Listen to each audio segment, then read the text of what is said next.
afternoon, everyone. Welcome to the Ardalyst webinar series. My name is Sharice Rowan, Digital Marketing Manager at Ardalyst. Thank you for joining us for exploring the cybersecurity executive order's impact on the threat landscape. Today, we're joined by Ardalyst Chief Technology Officer Josh O'Sullivan and some of our friends from FireEye, Mr. Tom Topping, Senior Director of Sales, and Ken Durbin, Federal Solutions Specialist, provide insight on the new executive order on improving the nation's cybersecurity. Feel free to submit your questions during the webinar at any time, and they will be addressed during the Q&A session at the end of this webinar. Please note that if we do not get to your question during today's session, an Ardalyst representative will reach out to you to answer your question directly. This webinar is being recorded and will be shared with you after today's session. If you have any questions after today's webinar, please email marketing@ardalyst.com. Now I'd like to turn it over to Josh. Thanks, Sharice. Well, hey, the light goes off. Happy Wednesday. So appreciate everyone joining us here today as we talk through this new executive order here, EO 14028, the executive order on improving the nation's cybersecurity. Signed back here May 12th. So it's certainly just getting started, and we're starting to see the wheels turn a little bit here. And so we thought it'd be a great opportunity to have a conversation with some of the world-class experts out there on this topic. And so really excited today to have Tom Topping and Ken Durbin here joining us. Mr. Tom Topping here is FireEye's Senior Director for Strategic Programs. And in this capacity, Tom's worked closely with both FireEye leadership and federal government leadership to ensure alignment between federal programs and FireEye capabilities. Tom has over 40 years of experience in the cyber and IT fields and joined FireEye in early 2010 as a founding member of FireEye's federal team. Tom is an accomplished leader and often presents security topics at customer meetings and industry events. And we're honored to have Tom join us today. And not least here is Ken Durbin. And Ken is a CISSP and Federal Solutions Specialist at FireEye. He's been a provider of solutions to the federal government exclusively for over 30 years and has specialized on large, complex federal programs and accounts, working for companies ranging from small startups to large Fortune 500s. For the last decade, he's focused on being on the challenge a bit of balancing compliance with the implementation of cybersecurity solutions, and was involved in the development of the NIST cybersecurity framework and NIST privacy framework, and is going to be a huge value today here as we're trying to understand all the relationships that are going on. NIST's got a whole laundry list of things to go work on, and they're going to make some new definitions for us today. So just real quickly, just to understand the objectives of today and what we're going to be talking about here, understanding that this executive order got signed and it's a thick one. So what are our major takeaways? What are some of the things that we think might be going on here? What that means to you and your business or your organization? And what are the potential impacts? This EO was really targeted government-wide, particularly at the federal acquisition regulation level, at the FAR level. It did pay some homage there to what DoD has been doing with DFARS, but it also is quite clear that this is going to be a cross-federal government set of regulations. And the DoD is going to either meet or exceed those requirements. So we'll see what this means for DFARS and for NIST AHR 171 compliance. A term I think everyone's starting to know is Cmmc, Cybersecurity Maturity Model Certification. So we'll talk a little bit about that. And then also the EO calls out zero trust architecture, endpoint detection and response, a whole lot of other things here where we're going to try and make it better. And last but not least, there's also talk through a little bit of what can you start doing now and prep for this. So Tom, Ken, thanks for joining us today.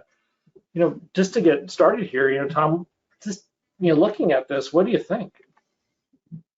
Well, from several perspectives, it's no surprise. The Biden team was talking a lot about cybersecurity during the election, and coming into office on the heels of SolarWinds, it's not surprising that they're taking some action.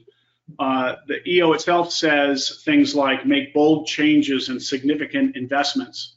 And the recent events have certainly highlighted what the feds can do a little better and what industry can do a little better. And this EO gets after that stuff. And you can't prevent cyber attacks and some number of breaches, But I think what the government learned as it began to investigate the recent big event was that they could do some things better, and they could do things like ensuring that previous requirements like multi-factor authentication and encryption are in place, and they could get better at hunting across the federal, civilian, executive branch agencies. And they could also raise the walls some, right? You mentioned zero trust architecture. There's a lot of discussion about cloud. They're taking some actions around software supply chain security. The first thing the EO talks about is information sharing. We'll talk about that more in a little bit. And also things like learning from past events and acting on what's learned, and even helping government, industry, and consumers with some new labeling on products. So there's 43 deadlines approximately and 70 action items.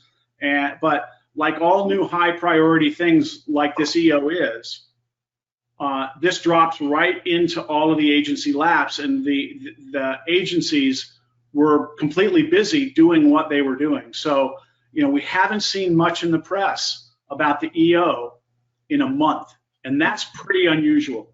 And I think that's because everyone from industry to government is asking themselves and their management and the White House, hey, what does this mean? And, some of the articles that you see are taking some stabs at it from the industry side, but I haven't seen any comments yet from like the CIO Council or other, GSA, anybody like that yet. So there's a lot of outstanding questions, but I think that despite everything that is still to be learned, I think that EO 14028 is probably going to end up as one of those big cyber government moves cybersecurity forward events, when we look back on it. So there you go. Yeah. Well, I think that there's some work cut out for us, right? Ken, what has been your takeaway so far? So I agree with Tom, but what jumped out at me is, except for MFA and encryption, we weren't talking about, we got to get back to basics. We have to do the normal housekeeping things. Remember back when we were standing up CDM and what CDM was trying to solve? How many assets do I have? Is my software patched? Conversations moved on. We're now talking about zero trust architecture, XDR. That has to be built upon a solid foundation. I'm sure there are still gaps in the foundation, but in a way, this is kind of a success story for the previous efforts, like CDM. Yeah, no, I think that's an important observation, and so there seems to be a shift in the maturity of the conversation. Does that mean everyone's gotten the scan patch scan down and been able to figure out how to touch every one of their devices, or is this more of a recognition of, hey, this set of threat actors, these set of activities, these set of events have some different challenges we need to address? Yeah, challenges are different, but again, I think the foundation is more secure. I mean, remember back with CDM, the agencies had to declare, this is how many assets I have, and then they went ahead and they deployed Forescout and found out that it was severely underreported. Try to implement zero trust when you don't know where all your endpoints are. So, conversations definitely shifted, but I think it can shift because of some of the changes in the past. Yeah, having lived through some of those, we'll say dreams, and another one of those funny named operations or events happen, and okay, we got to go count every system, right? And so first couple of days, we're spending time trying to figure out what the denominator is. It keeps changing, and then leadership goes, whoa, why does this thing keep changing? Then all of a sudden, the bottom number stops, and then the top number starts kind of changing a little bit, and eventually we get there. And so it's always interesting in terms of how we respond as an organization, as a department, as an agency, to a vulnerability or to a set of TTPs that we're trying to counter. And it was interesting because when you look at some of these, it's another one of those. But this feels like something different. There was always this challenge of trying to share information with folks and, okay, hey, here's the IOCs we're seeing, or here's the TTPs we're seeing, here's some new chunks over here. I thought it was, and we'll be mindful of the conversation here, but it was interesting in terms of the executive order. It came just after Colonial Pipelines would have been in the news, but it seemed to be more addressed to some of the issues with SolarWinds, some of the issues with or I should say the exploitation of SolarWinds Orion platform, some of the issues with some 0 days and exploitation of Microsoft's Exchange servers, and trying to get a whole of government response. And Tom, would you mind talking a little bit just about the difference in threat information sharing needed there? Like we were talking about new TTPs, MITRE added new TTPs to their attack framework because of some of those events. Yeah, for information sharing, the first thing that comes to mind for me and for many is how do we exchange IOCs like IP addresses or hashes or domain names or things like that. That's typically what comes to mind first. But in the context of this executive order, it's not that. What it is it's government contractors being able to share cyber event information. Hey, we think we've been breached, we have been breached, and then working with the relevant government agencies like the FBI and DHS. And the FARs and DFARs prevent some of that. There are other economic market things that incent organizations not to come forward readily, and the government's hoping to change some of that. So that was the first stuff addressed. If you look at the executive order in the executive summary, and the executive order calls out for recommendation or recommended changes in the FAR and the DFAR to help support some of those information sharing efforts, information sharing being event information that those organizations are experiencing. Yeah, so in terms of that threat information, Ken, it's interesting because they were describing these service providers, right? And they added, I think the only place in there they really talked about operational technology and information technology was there, and talking about threat information sharing, and I think there was some comments there about, okay, hey, NIST and Commerce and CSA are going to go define what that means, right? And so we should expect to see, one of the things we should expect to see here's a definition of IT and OT service providers. How are they going to work that out? Like that seems awfully broad. Yeah, how NIST is going to approach it? Yeah. So we all remember the executive order that created the cybersecurity framework, and it gave NIST 12 months to come up with that framework. And they established a series of workshops geographically dispersed so that everybody a chance to pitch in, and they got it done within that 12 months. It was a lot of herding cats. So when I saw what they're tasked with now, first of all, I had every confidence that they're going to get it done.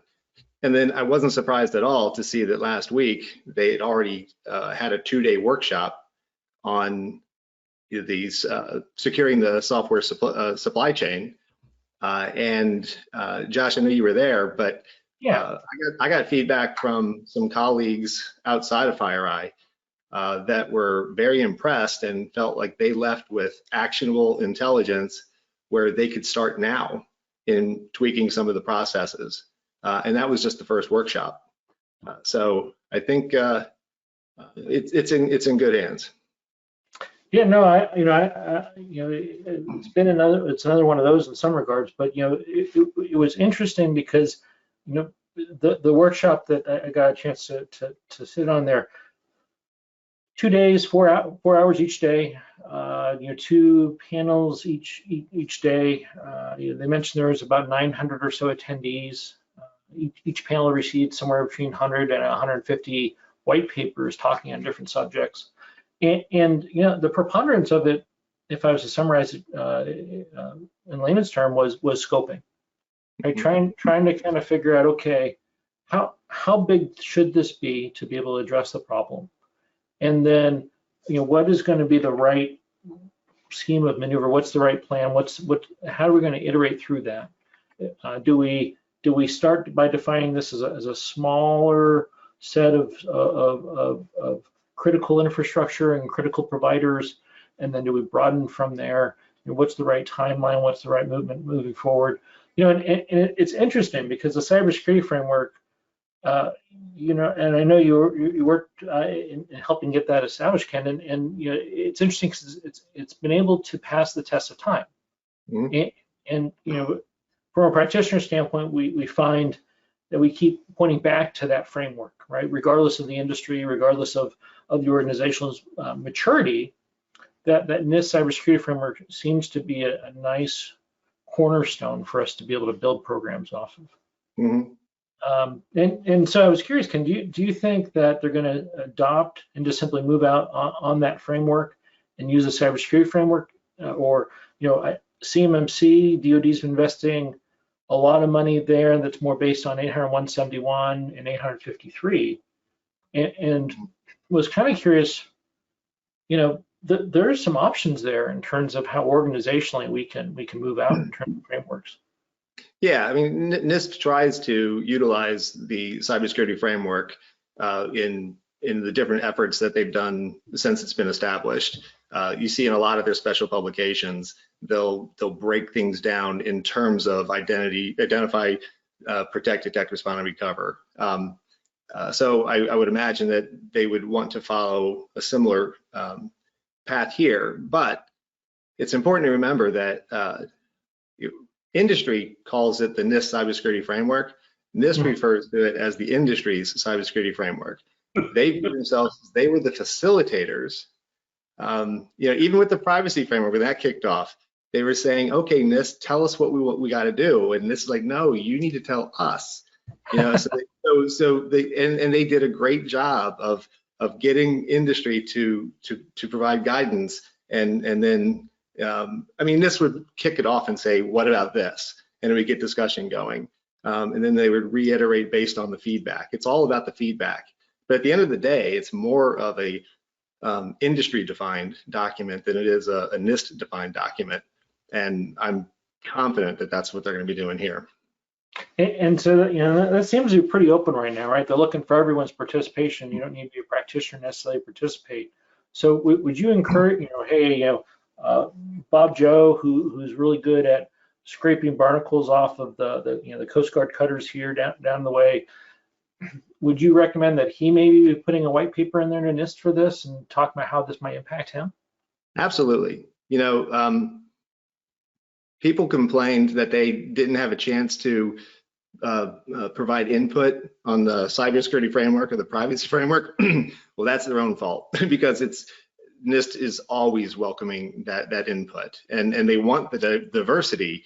So the barnacle scraper may have picked up something on critical infrastructure by looking at these tankers while he was scraping the barnacles. You just never know. So yeah, and as a public service announcement, I talked to NIST. The recording for the 2-day session should be out tomorrow or early next week. So if anybody on here missed it, you'll be able to watch it. And I think we'll want to make sure to include a link. So we'll make sure to add a link to the recording here or off the blog post. Yep.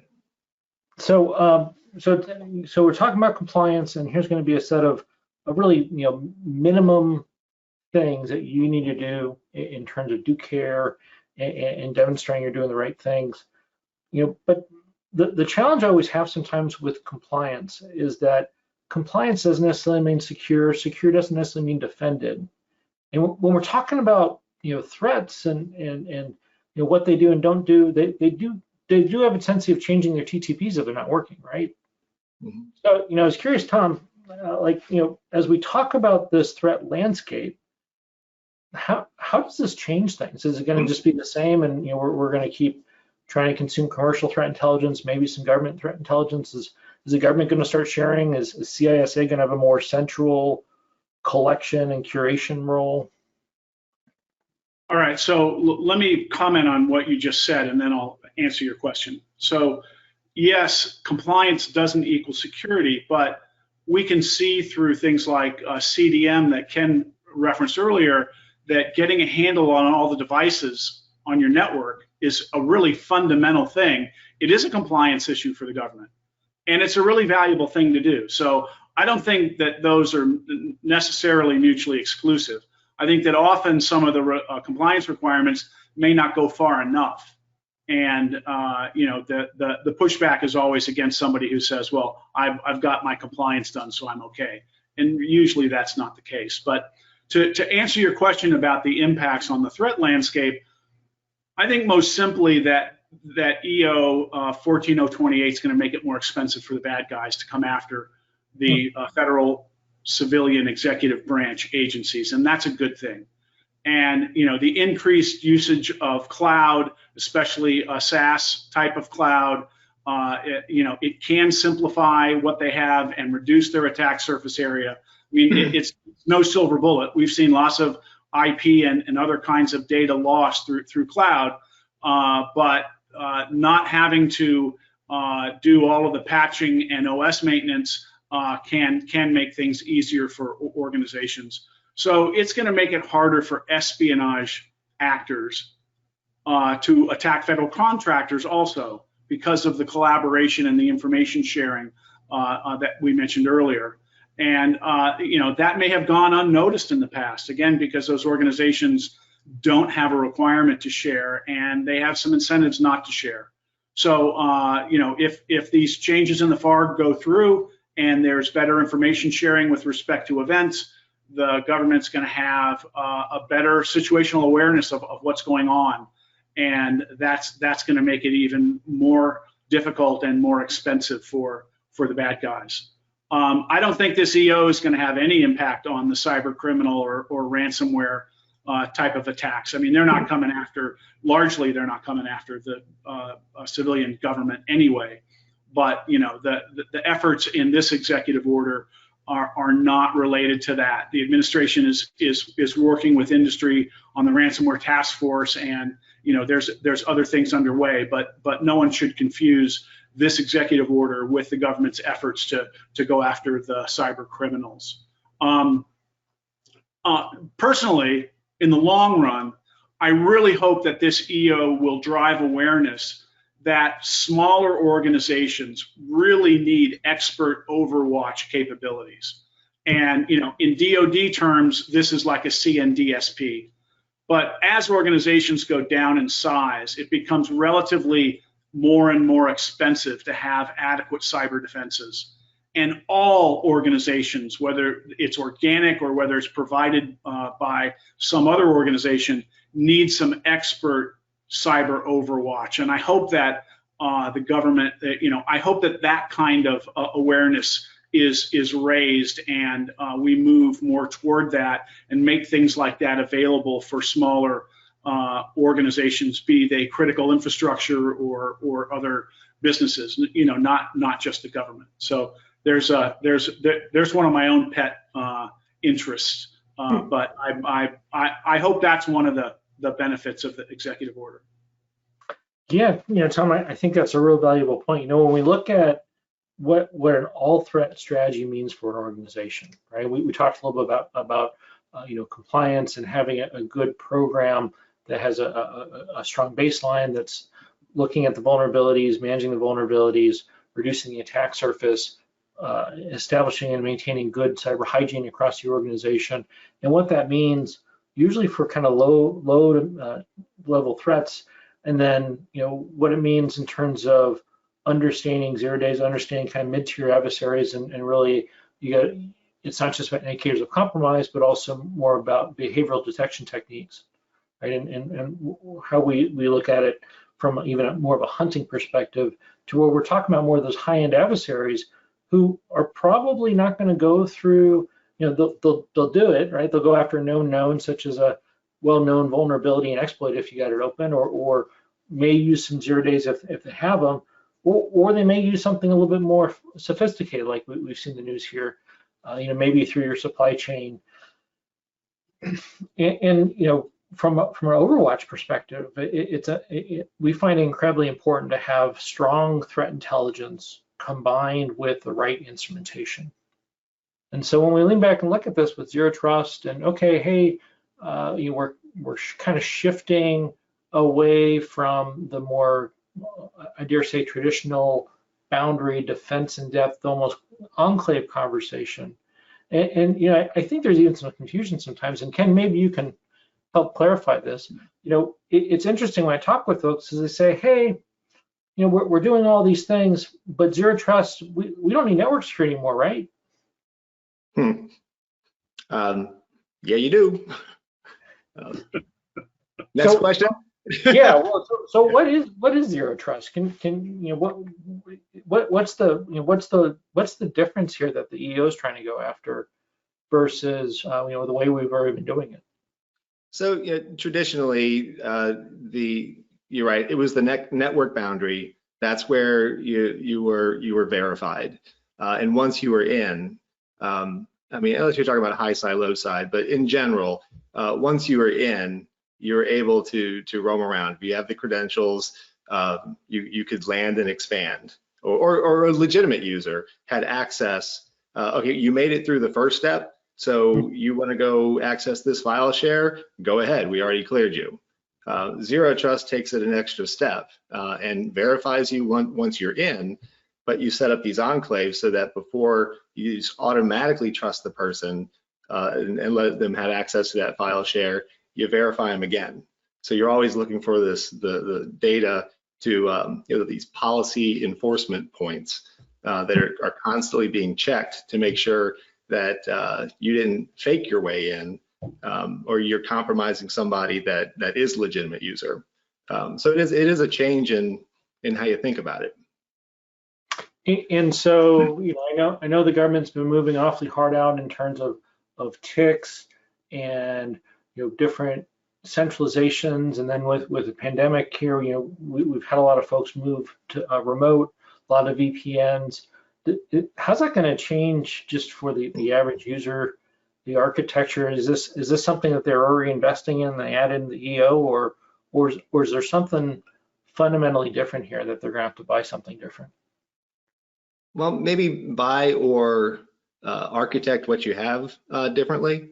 So I think it was last year, maybe a year before, NIST published 800-207, and that was guidance on implementing zero trust. And in that document, it talks about the different scenarios that you just outlined. Is it a remote location, or is it a cell phone data center? So they've already anticipated that there's not going to be one size fits all for zero trust. You're going to have to adapt based upon your particular situation. And that document does a fantastic job of helping you identify your situation.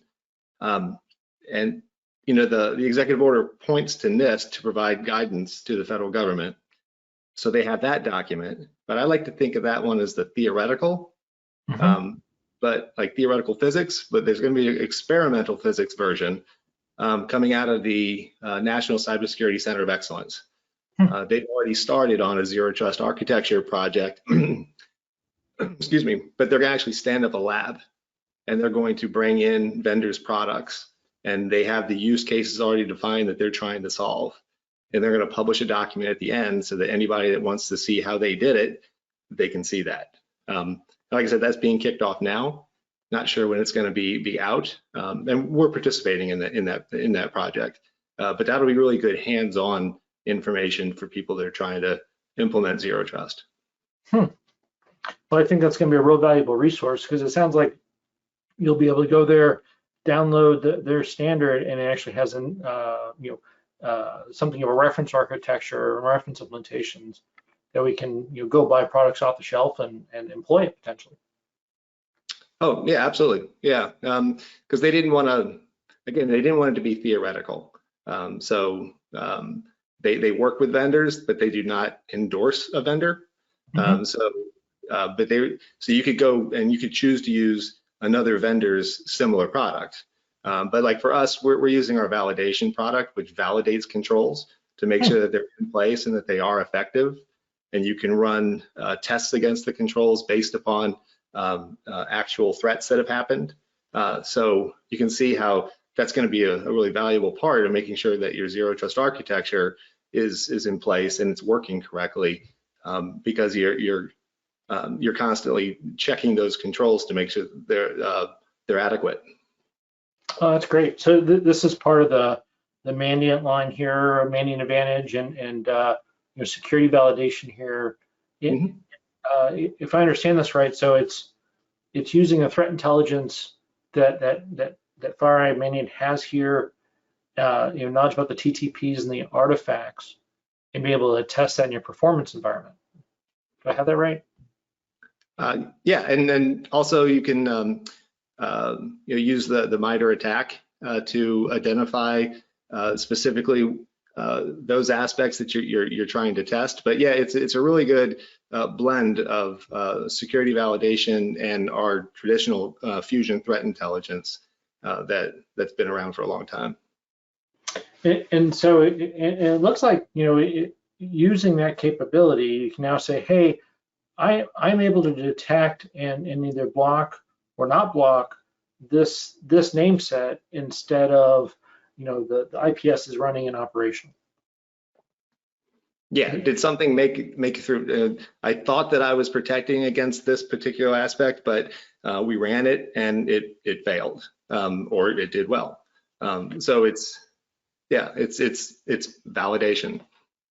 So that's interesting. So in essence, we almost end up with like a zero trust sandwich where we have the policy enforcement going on in the middle with the data and the identity and the networks and the endpoints and the devices and the applications, and just like the traditional intrusion prevention systems do.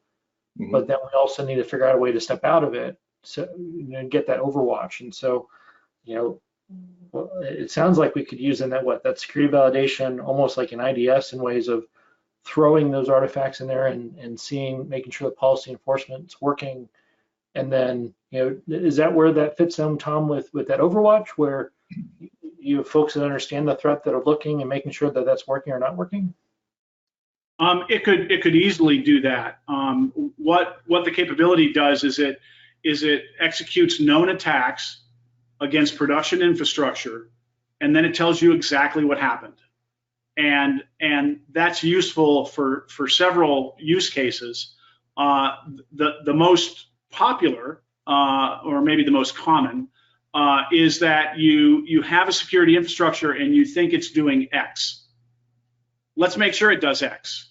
So let's run an attack against the infrastructure and see if the systems do the detection, do the reporting, escalate the things in the right places or not, so that you can determine that things are working the way they should. Because if you're not testing to ensure that things are working the way they should, given all the changes that happen in IT environments, it becomes very likely that things aren't working the way they should. So organizations, particularly large ones, are using this capability to make sure that things are working the way they should. But we're kind of going a little bit sideways here, but it makes complete sense in a zero trust environment to have the capability to make sure that it's working the way you believe it's working. Because if it's not, then there's holes or there's gaps or there's an ability for an attacker to move around that the organization thought was covered or protected, and it wasn't. So it's a very strong addition to that environment. Yeah, well, it looked like, going back to the executive order and, me and tangents, it looks like CISA has a whole lot of new responsibilities, and maybe they already had some existing authorities there, but in terms of almost an overwatch over the different federal agencies that aren't part of the DoD or the IC, is this kind of something that's their responsibilities? I noticed that there was a call out for using an EDR, so endpoint detection and response. Vice may be XDR, extended detection and response. But was trying to figure out how that fits together. Well, it's easy to sit here and speculate on or make suggestions on what the government ought to do. And we're jumping ahead a little bit, but we're all going to have to keep our ears wide open and understand from the government exactly what EO 14028 is actually going to do. There's a lot in there, and the CISA executive branch overwatch. I mean, it's talking about EDR technology on every endpoint in that part of the government, and CISA having the ability to hunt across all organizations, and all organizations saving their logs and being able to report them when requested. That's big. That's powerful, right? If that's operational, right, that's what big enterprise does. That's what FireEye does. You look at big departments, that's what they're doing now. But the government, the DoD's been doing this for a while. But the civilian side of the government has all been very independent, and this is a very profound change for that part of the government. So it sounds like there's a lot of work inside the government in terms of modernization and in terms of centralization, some new cyber capabilities. But I think there's a lot of conversation also about the FAR and the DFARs and changing how us contractors are going to deliver capabilities to the government. It was interesting because my takeaway there with CMMC, it's really seemed to have been about making cybersecurity a business problem, and particularly grading your level of maturity and how you can be trusted by the government with government information. Well, but let's distinguish two things. CMMC is the DoD's program to get their contractors to do better cybersecurity, and not just say, yeah, I got it covered. In the past, it was self-reporting. I got it. I'm good. Here's the paperwork. Done. And that proved not as effective as the DoD wanted it to be. Mm-hmm. So they came up with CMMC that is pushing requirements down and having third-party organizations validate and assess, inspect, and report on those capabilities. In the executive order, the impact to industry isn't that, or maybe it isn't in that right now. It isn't there yet. What it's talking about is making changes to the FAR so that the contractor that's doing something with the government that might have some visibility into a government system, and they know that an event happened, they will have to report it and have to engage with DHS and FBI and others. So on the DoD side, it's a thou shalt, and we're going to inspect it. Mm-hmm. And on the civilian side right now, it's you're going to tell us what's happening, and you're going to work with us on it. So imagine there's lots of examples of organizations getting breached and them not telling anybody, and and then there's stories of organizations that got breached and stepped right up and started engaging with the government and working with them, and that's what the government is trying to drive toward, is getting everyone to do the latter. So the civilian side with the executive order. Yeah, well, and it's interesting because I was hearing in the news they were talking about reporting, right? How soon do you need to report something? For DoD, DFAR says 72 hours. It sounded like something even more maybe for other critical sectors. And it was interesting with the NIST workshop last week. The focus, one of the panels really focused on how do we define critical software, right? And I think the EO broadly described it right now as anything that requires privileged access, or maybe that requires network access, which I don't know what software these days that doesn't require network access or privilege access. Ken, I was wondering, how do we, so NIST is probably going to do the same thing they've been doing before of having these workshops and discussions. That seems very broad to me. That that's not just a vendor or someone that's selling directly to the government. That's, hey, if you build code and then the government happens to buy it, they're expecting you to be keeping track of your vulnerabilities. Mm-hmm. Yeah, so I think step one is going to be to narrow that down so that everything isn't considered critical software. Mhm. And that goes right into the software supply chain as well. If you're critical, you're going to have to adhere more tightly to the software supply chain changes that are coming down the pike. So I think being able to determine what the criticality of something being exploited that doesn't have protections built into it, or something that doesn't have, or a better way to say it is the impact. So what is the impact of this piece of software having vulnerabilities in it? If it's the Starbucks machine that you have in the corner and the Right. software runs it, no big deal. So I think that's where we're gonna have to wrestle is the criticality of the impact of something going wrong with that type of software. Yeah, well, it was interesting listening to that conversation because it reminded me, and there was a conclusion there with impacts. And the impacts has a tendency to be in the eye of the beholder, right? It reminded me, gosh, what was the movie?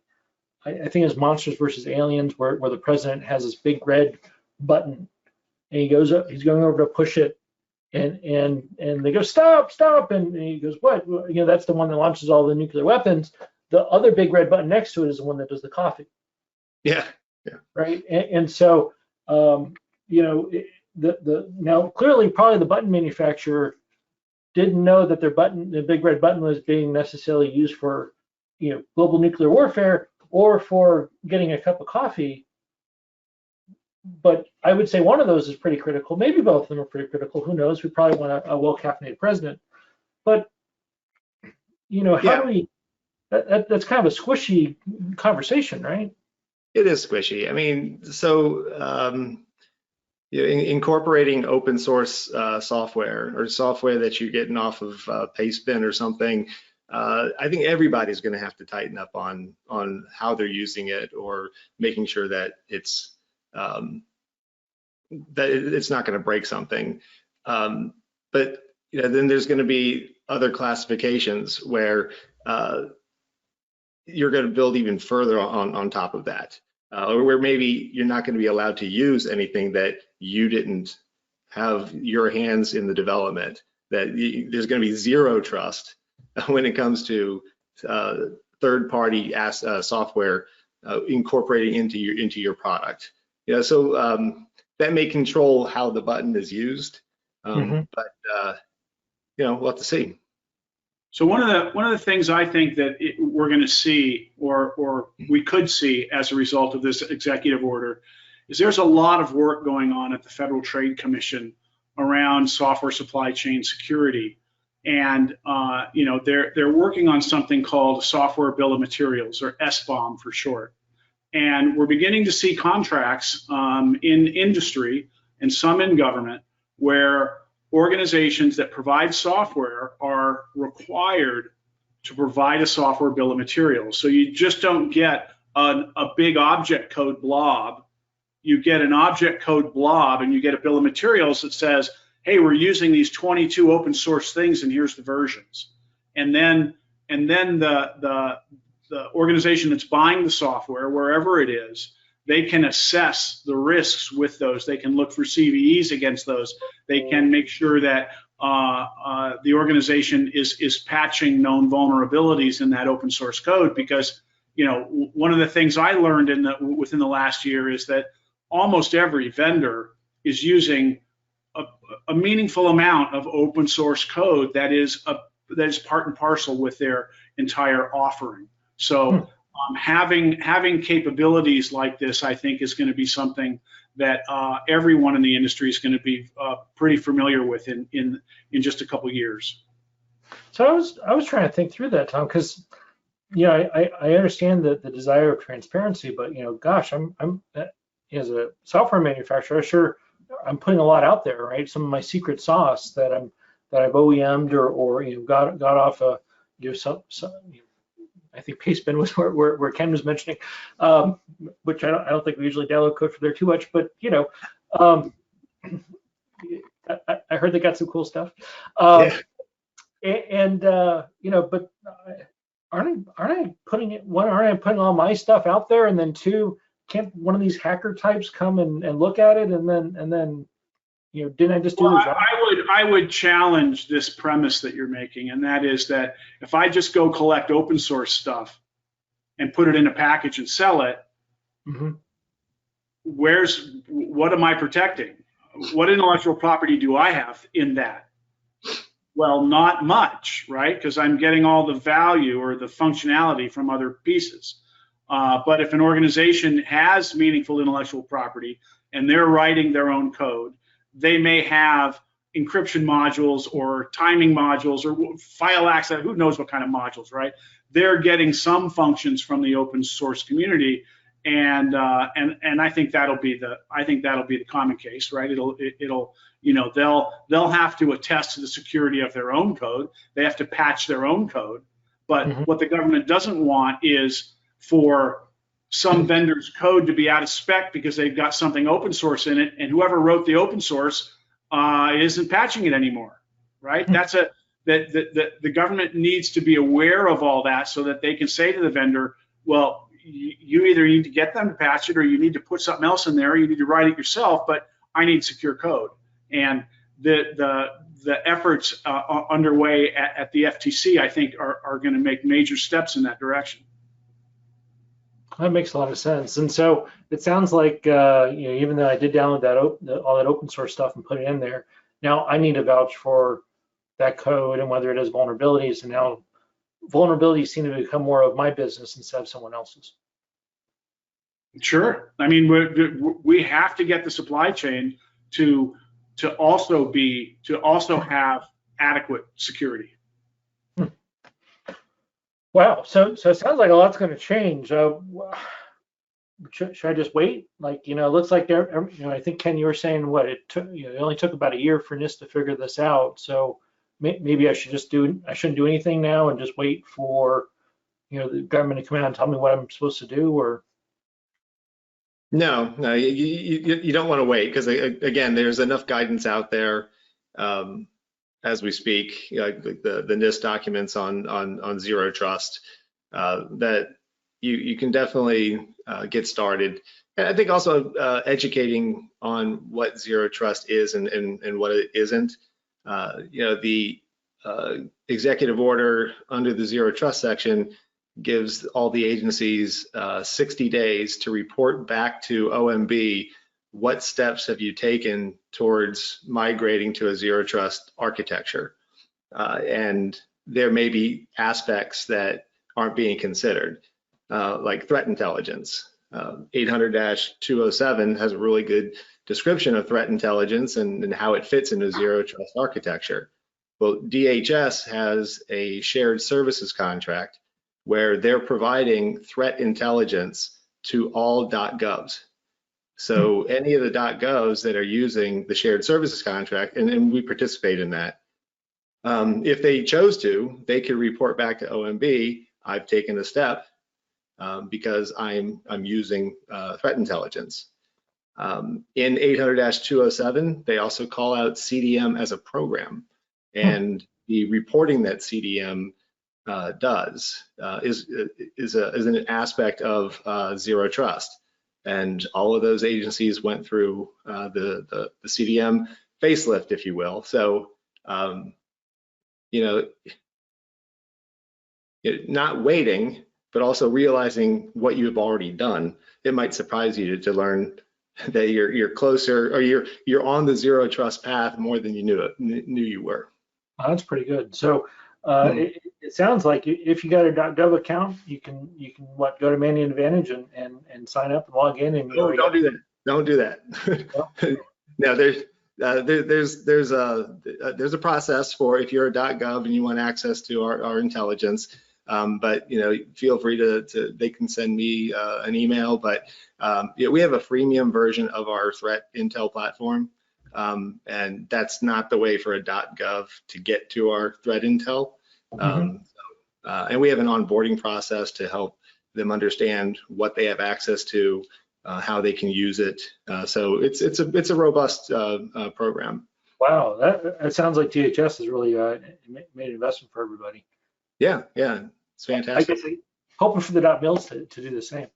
So, and from a .com perspective, it sounds like maybe we can do that for that freemium account.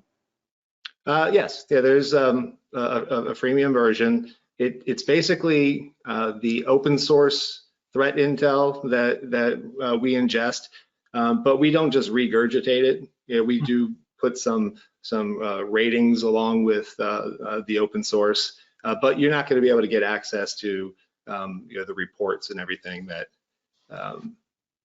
the other subscriptions provide. Well, it sounds like there's a lot to do then. So from a just from a program perspective, it sounds like you gotta get some good governance capabilities in place, some good hardening capabilities in place, maybe some good defending capabilities in place to counter threat. And it sounds like that's in the commercial space as much as in the government space. And, I guess my takeaway from this is it sounds like everyone needs to be doing something here. Is that a fair summary? Yes, yeah. I don't think waiting is a good strategy. Educate yourself, figure out the whole process of what's my current state and what is my future state and what's the delta for me getting there. Great exercise to be going through at this time to see where you're at. Well, we're starting to get here at time. Gentlemen, I really appreciate the time here, and been asking a couple of different questions as they've been coming through. I'm sure we missed a couple here, and I apologize, and we'll make sure to circle back on that. But I'm sure there's plenty of questions I haven't asked either of you, and if each of you are up for maybe just taking comments here of what do we miss? What are some of the key takeaways that we should be thinking about going forward here? Tom, do you want to take the lead on that? Sure. So there are so many unknowns that remain, and you can bet that agencies are asking right now. They've been asking since they read the EO on the 12th or the 13th, whenever they read it, and all the directives and everything in the EO. They're trying to figure out what does it really mean for them in the context of their ongoing programs and activities. And there are unknowns such as timing of deadlines beyond what's identified in the EO. There are questions around funding, right? The EO didn't talk about funding at all. There's been some criticism around that. If I had to read between the lines, I would think that the $1 billion that just got stuck into the technology modernization fund, and along with wording around they're going to relax some of the payback requirements, those things are probably not unrelated. But how aggressive are they going to be, right? Are they going to take technology in mid-cycle and replace it because it's better for zero trust or something? That would be a pretty meaningful thing to decide to do. Are they gonna it requires people to finish MFA and encryption immediately. Are they going to give people waivers on that? So, we don't know if there are going to be any kind of waivers. We don't know what kind of changes are going to get proposed for the FAR and DFAR, and whether, industry is going to have the ability to comment on that. Who knows how long that will take? And, I think all of these unknowns, again, are sort of getting to the fact that are underpinning why we're really not seeing a lot of messaging coming out of government right now, because they're all trying to figure out what does this really mean. What we know is that it's really important to the White House. So everyone, is talking to government leaders, and it doesn't matter if they're in government themselves, they're asking their leadership. If they're in industry, they're asking government what's going on. So what I'm looking for is interviews from government leaders. I'm looking for statements coming out of the White House or DHS or the CIO Council or something like that, articles, maybe further guidance from the White House. It'll be really important to see who in a given agency or department is going to own this, right? Is the secretary reporting on it once a month? Uh-oh. That's pretty important, right? Or is it the CIO, or is it the CISO, or right? Who's going to own it in that organization? That'll give us some insight into how effective and fast this thing's going to go. And we'll see around the funding side, but I'm just looking for more to come out of government to see what happens and give us some insight into the relative priorities that this is going to bring forth. If I could key in on something Tom said, it's kind of a prediction as well. It's not mentioned in here, but if anybody follows the White House CAP goals, cross-agency priority goals, every agency sets them, and this is what's important, and this is how we're going to measure you. I think this executive order just wrote a bunch of CAP goals that we're going to see come out, and that's quarterly reporting that they have to do. A lot of it's tied around FISMA and FISMA performance, but I could see how they're going to have a zero trust CAP goal, the MFA CAP goal, to make sure that it's being tracked, and all of that is public information, so you'll be able to see who's doing what. And that just goes to Tom's point that this is very important to the administration. So I wouldn't be surprised if we saw them in CAP goals.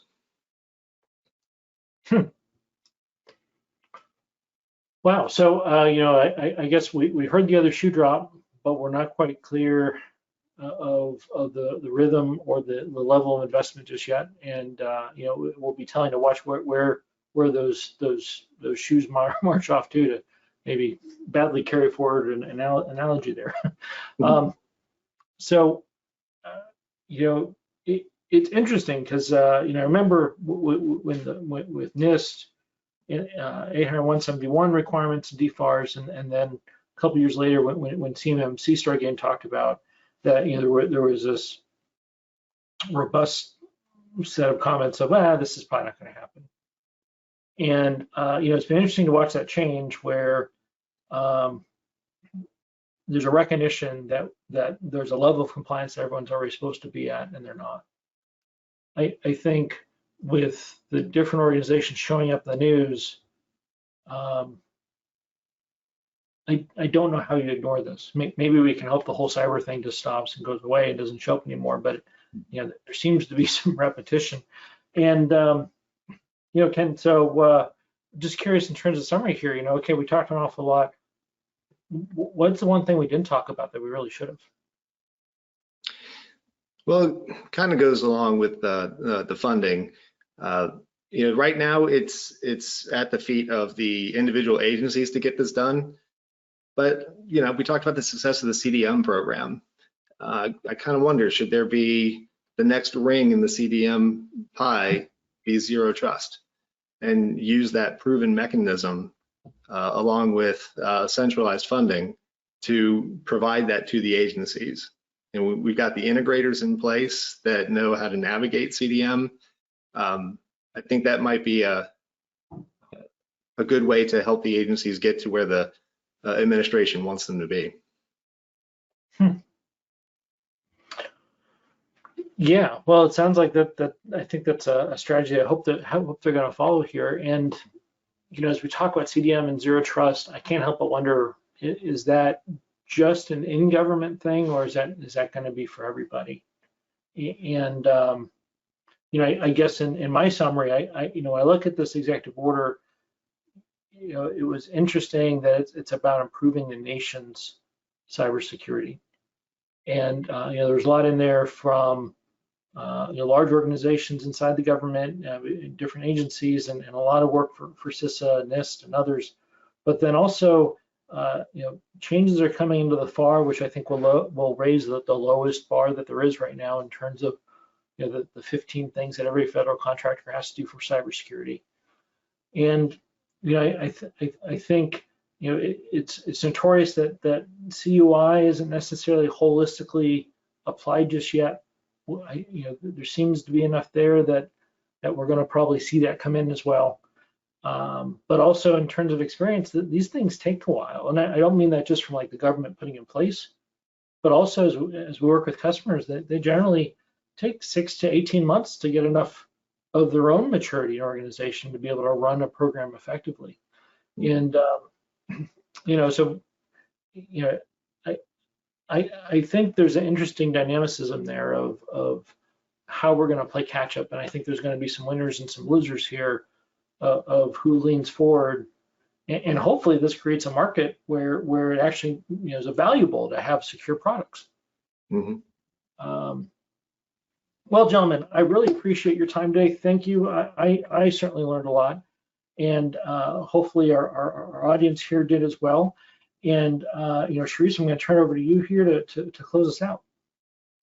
All right. Thank you, Josh, Tom, and Ken, for such a great discussion today.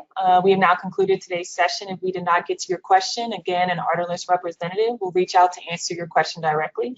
We will be sending follow-up emails with the webinar recording, as well as some resources on FireEye and the topics we covered here today. If you have any additional questions or need information, please feel free to reach out to us at marketing@ardalyst.com, and we will be happy to assist. If you're looking for more information on Ardalyst and our services, please visit us online at www.ardalyst.com. Thank you for joining us for exploring the cybersecurity executive order's impact on the threat landscape, and we look forward to seeing you next time at the Ardalyst webinar series.